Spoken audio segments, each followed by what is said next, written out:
A group of young people found Halloween night too boring, so they decided to go to a haunted house for some thrills. But what they didn't know was, the haunted house in front of them was far more terrifying than any ordinary one. Soon, they arrived at the haunted house's entrance, where they were greeted by a clown wearing a mask. They asked the clown about the rules for entering the haunted house, but the clown ignored them and simply handed them a waiver. It clearly stated the participation rules, which meant no touching the actors inside. For everyone's safety, they had to follow the designated path, and no one was allowed to bring phones or valuables inside. Everything had to be locked in a box before entering, and the organizers would return it once they came out. Seeing so many conditions, they were about to give up on the adventure, when suddenly, a loud scream came from inside the haunted house. Hearing such a thrilling sound from within, they thought it over and decided to go in after all. They all signed the waiver and prepared for what was to come. The clown then opened the door for them.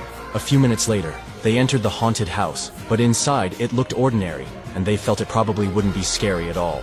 After passing through the first door, they came to a glass wall, where they were all blocked off. Suddenly, an old woman wearing a mask appeared inside the glass wall. At this point, they began to feel a bit of a creepy sensation. The old woman then dragged over a bag, and they were all curious about what was inside. When she opened the bag, they discovered it contained a woman, screaming for help.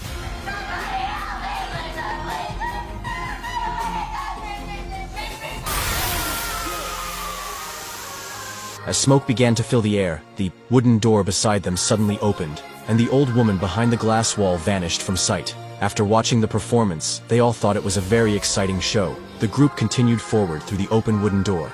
At the end of the hallway, they found a sign which read that the left side was safe and the right side was unsafe. They guessed the end point was probably in the same place, so to make it more thrilling, they decided to split into two groups to explore.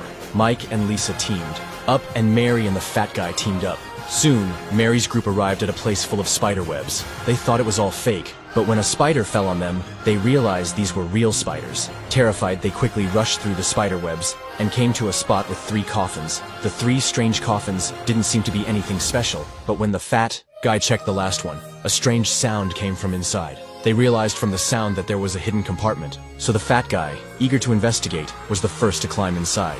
When the door shut, the fat guy actually ended up behind a secret passage. Mary, who had figured out how to get in, immediately followed him. But just as she managed to pass through, the short-haired girl ran into an accident while trying to follow.